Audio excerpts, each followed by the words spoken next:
Hola gente, ¿cómo están? Mi nombre es Ricardo González y esto es Vainas Trans.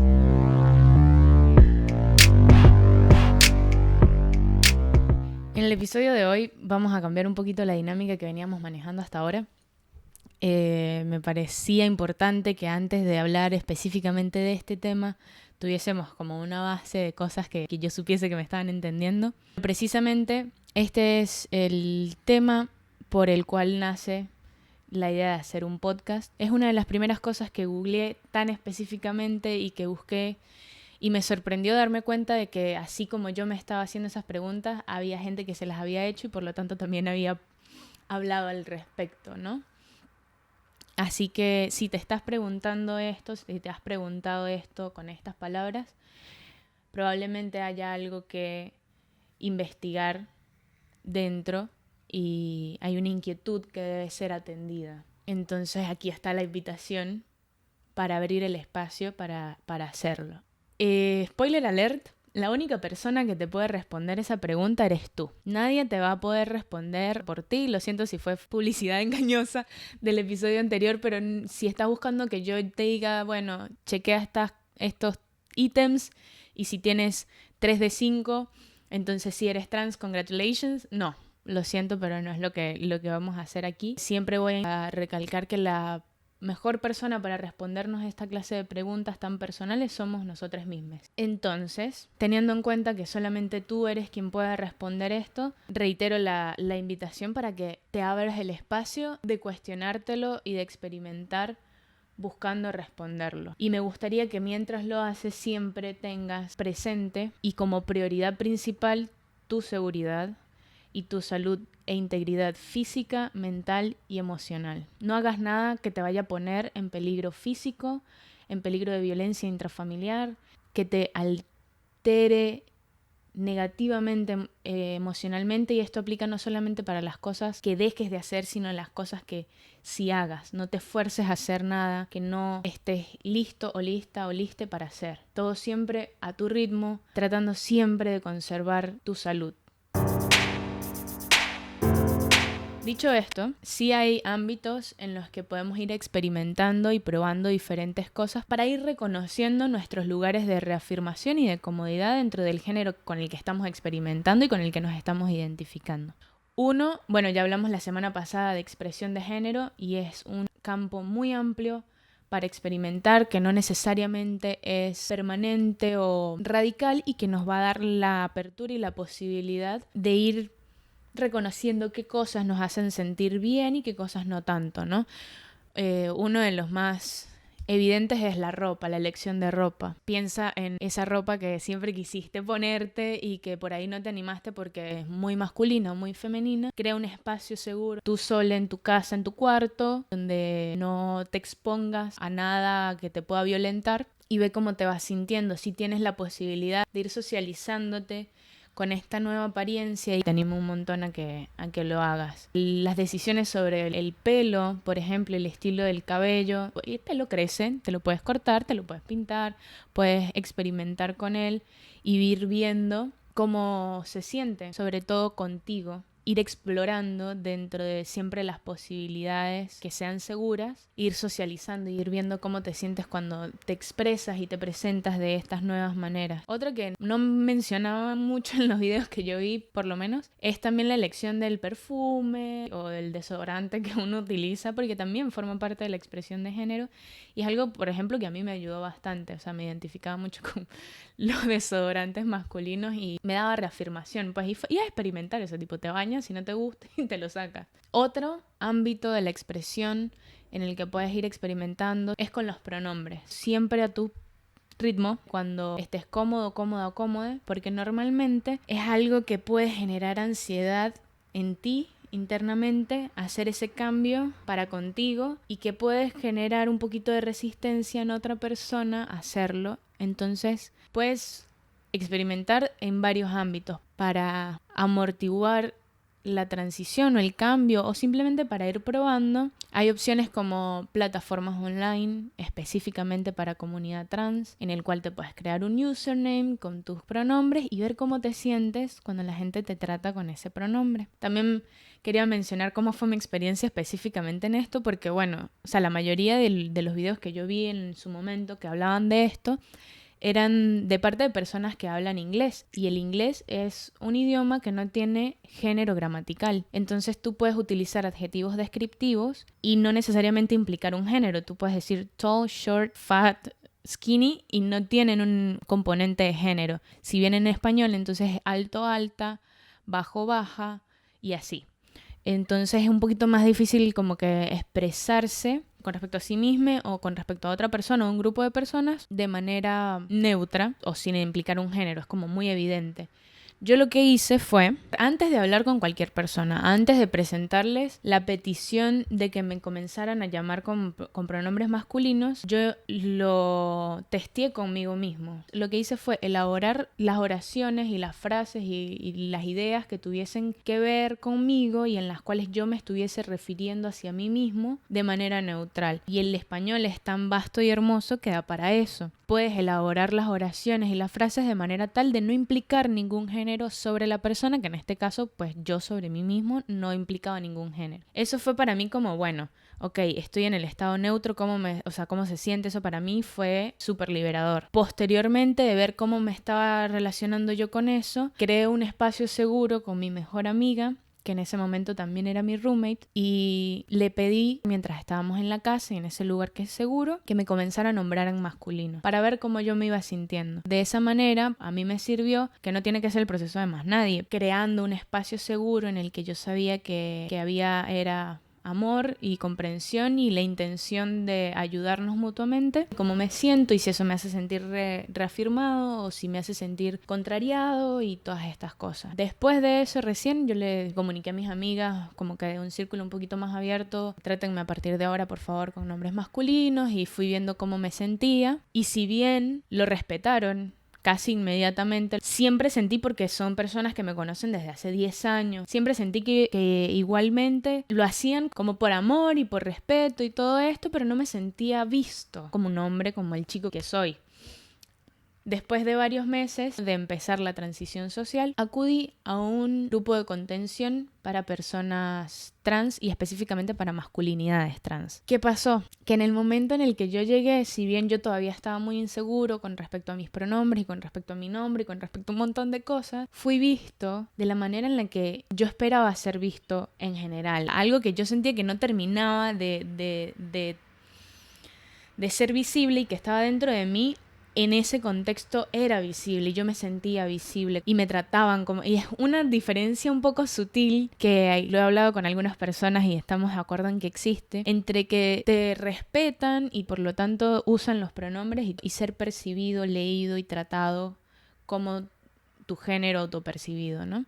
Y para mí eso fue la oportunidad y el campo para ver cuán cómodo realmente estaba yo con el pronombre masculino, porque por ahí me empezaban a tratar en masculino y yo decía, no, tampoco. En esta energía también como de ir poco a poco integrándolo y verbalizándolo con otras personas, también es bueno cuando uno con les amigues o con familiares o con la pareja, también puede ser que sea una posibilidad crear un espacio seguro en el cual comunicar lo que a uno le está pasando.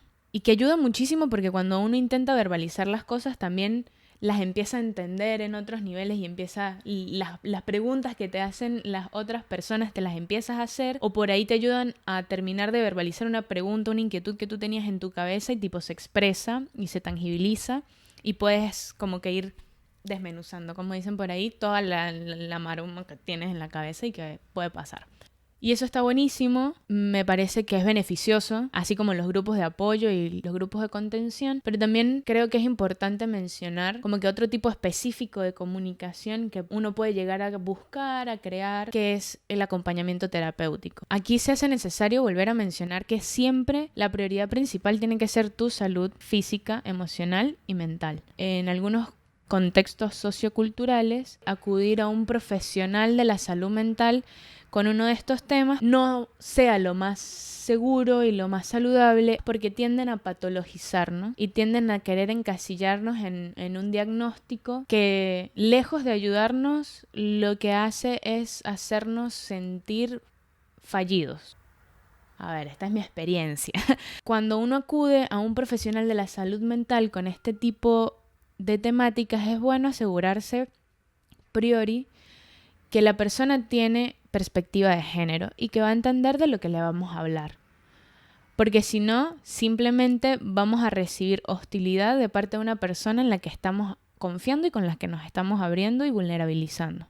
No necesariamente el acompañamiento terapéutico vaya a ser el de un psicólogo o un psiquiatra. En mi experiencia, la terapia alternativa puede ser también una manera de irnos entendiendo, de ir poniendo sobre la mesa, nuestra propia mesa, las cosas que nos van pasando para poder observarlas, tirarle luz e ir integrándolas poquito a poco. Durante mi proceso, que no tiene que ser el de nadie más, yo asistí a varios tipos de terapia. Yo me estaba viendo con un psicoanalista, con perspectiva de género, una persona capacitada para eso, pero también me veía con una persona que me hacía Reiki, por ejemplo, que si no conectan con eso está todo bárbaro, pero a mí me ayudaba a dejar cierta rigidez y cierta resistencia que tenía yo con respecto a algunas cosas. También estaba haciendo varias cosas de varios ámbitos, reborning y un montón de técnicas que todas juntas y un poquito de todo a mí me fue ayudando, porque tenía muchas resistencias. Yo tenía muchas resistencias a encontrarme con mi identidad, pero bueno, eso es para otro capítulo. De la manera en la que sea, pero tener una persona profesional en el sentido de que trabaja de acompañar procesos, porque más allá de que esto sea sobre la identidad de género y tal, y que es importante que ese componente por lo menos sea respetado y no sea violentado en ese espacio seguro, una persona que sepa acompañar los procesos es importante, porque hay cosas que por ahí no vas a poder hablar con tus amigos o con tu familia o con tu pareja o con el grupo. Generar con una persona que no necesariamente forma parte de tu vida diaria un espacio de contención en el que incluso puedes hablar de lo que te está pasando con esas personas, ¿no? Y puedes hablar de ti y de lo que te está pasando, y que además es una persona capacitada para contener y para acompañar los procesos. Hay muchas maneras de ir experimentando. Puedes, desde la expresión de género, desde los pronombres, desde el nombramiento, desde empezar a hablar con personas que estén pasando o hayan ya pasado por este proceso, hacer preguntas internas y exteriorizarlas. La idea es igual abrirse a preguntárselo, ¿no? Y me parece importante en este contexto mencionar algunas cosas. Una es que, si bien es lindo, es muy, muy reconfortante cuando uno ve un video o escucha una historia y uno siente que hay partes con las que uno se identifica y uno se siente acompañado o acompañada o acompañada en su vida, cuando algo de la historia de uno se repite en la historia de otra persona. Eso es hermoso. Pero es importante recordar no compararnos, porque no necesariamente nuestra historia tiene que ser como la de los demás, ni la de los demás como la nuestra, para que sea válida. A veces puede incitarnos a tomar decisiones o tomar caminos o irnos por caminos que no son necesariamente auténticos con nosotros mismos, por ver que supuestamente esa es la narrativa que se maneja alrededor de esto. Y aparte de que cuando uno ve esas historias, uno ve esos videos y uno lee esas cosas o ve esas películas o lo que sea, uno también está buscando sus respuestas. Y es importante que, si bien obviamente estamos aquí para respondernos individualmente y que cada quien llegue a su propia respuesta, reconocer el valor que tiene el proceso de preguntarse y de cuestionarse, y no necesariamente la respuesta es lo que tiene valor. Como el mito este de que después de, o sea, en el arco iris, hasta los ejemplos son re maricos. Que en el arco iris, o sea, si uno llega a la otra punta del arco iris, hay una olla de oro o algo así, que bueno, físicamente imposible en realidad, el arco iris no toca el suelo. Pero eso, o sea, tenemos como además muy integrado eso en nosotros como individuos y como sociedad, de que el valor está en el resultado. cuando lo que llena de valor el resultado es el proceso por el que pasamos para llegar al resultado. Entonces sé que es difícil y que es muy angustiante, pero reconocer que además somos capaces y decidir serlo, de sostener a veces un poquito la incertidumbre, de no tener una respuesta ya, y de sostener el cuestionamiento. Me estoy cuestionando, todavía no tengo una respuesta y me permito cuestionarme y no tener una respuesta en este momento. Porque la respuesta puede ser cualquiera, pero cómo te la respondes, cómo llegas a eso y todo lo que se construye internamente a partir de que te lo preguntas realmente y no intentas simplemente responderlo es muy valioso. Entonces no te compares, trata de no apresurarte, de darte tu tiempo, de ir a tu ritmo. Y por último, algo muy importante creo yo que es ejercitar la confianza en uno mismo. O sea, nosotros somos nuestra mejor brújula, nuestra guía interna, nuestra sensación de serenidad y de paz cuando vamos tomando ciertas decisiones. Es una guía para tomar las mejores decisiones para nosotros. Entonces, confiar en que eso que tenemos adentro nos va a ir ayudando a irnos respondiendo lo que necesitamos que sea respondido. Y atender a eso y hacerle caso y no forzarla, como dicen en Venezuela. No la force, chamo. O sea, si usted está experimentando, experimente, pero si usted tiene la idea preconcebida de que tiene que ser de una manera para hacer con lo que usted está sintiendo identificación, pero eso no le hace sentir cómodo, no lo haga. Hágalo hasta el momento en el que hay algo dentro de uno que no es cómodo, no va. Y si no va, no va. Y lo cambias y hay muchas maneras diferentes de ser hombre y de ser mujer y de ser persona. Entonces bueno, nada. Experimenten, sean. Pero si algo no les da comodidad, no lo hagan. Sigan lo que les resuena por dentro. Ya, chao. También me parece relevante mencionar y que observemos, tirarle luz al hecho de que en este proceso de irse cuestionando e intentar responderse preguntas, uno puede llegar a sentir así que se responde algo y que pasa un día genial o una semana genial o incluso un año genial con esa pregunta bien asentada y que en algún momento sucede algo que la altera y que hace que te cuestiones otra vez y uno siente como que retrocede. Y esto es un recordatorio de que no es un retroceso, de que los procesos son continuos y los procesos no son lineales. No es que tú estás acá y que vas en una línea recta hacia un punto B sin ninguna alteración. No es un proceso lineal. Pueden haber picos altos y después cuestionamientos sobre eso mismo que tenías mucha seguridad con el tiempo y está bueno, es saludable, es normal. Ten paciencia, tente paciencia, tente mucho cariño, mucha paciencia y mucho amor, porque va a pasar. Va a pasar que sientes que te respondiste algo y de un tiempo X después te lo vuelves a preguntar. Y date el espacio de volvértelo a preguntar, no porque te lo hayas respondido en algún momento quiere decir que esa respuesta sigue siendo la misma. La verdad, entre comillas, no es estática, no es inamovible, ¿no? Las verdades nuestras personales y nuestras vivencias. Quiero cerrar con una anécdota que conecta lo que estamos hablando hoy con lo que vamos a hablar la semana que viene. Y es cómo fue que yo sentí la contundencia o el clic de mi identificación o de mi identidad como chico trans. Si bien sí he experimentado y sigo experimentando disforia, no fue la disforia lo que me hizo a mí darme cuenta o que me cayera la ficha de que ser trans era lo que me estaba pasando y lo que me venía pasando y lo que yo soy.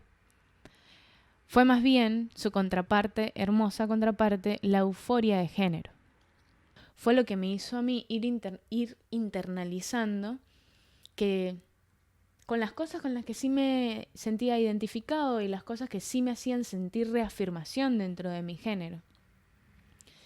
Y sucedió que después, unos días después de que me corté el pelo, por primera vez, después de, o sea, como siempre me lo quise cortar, estábamos aquí en otoño-invierno, iba caminando por la calle, sobre todo porque hacía frío y tal, y alguien me pide fuego en la calle, y me dice, che, campeón, ¿tenés fuego? Y por dentro mío fue así como, ¡oh! Éxtasis, y ya así como, sí señor, quiero mi billetera también, lo que quiera, porque sentí lo que sentí dentro mío, y esa sensación y bueno, todos los cuestionamientos que derivaron después de eso, lo tomé después como una especie de guía. Buscar esa reafirmación dentro de las cosas y dentro de mi expresión y dentro de un montón de cosas para ir buscando mi comodidad dentro de mi propia piel.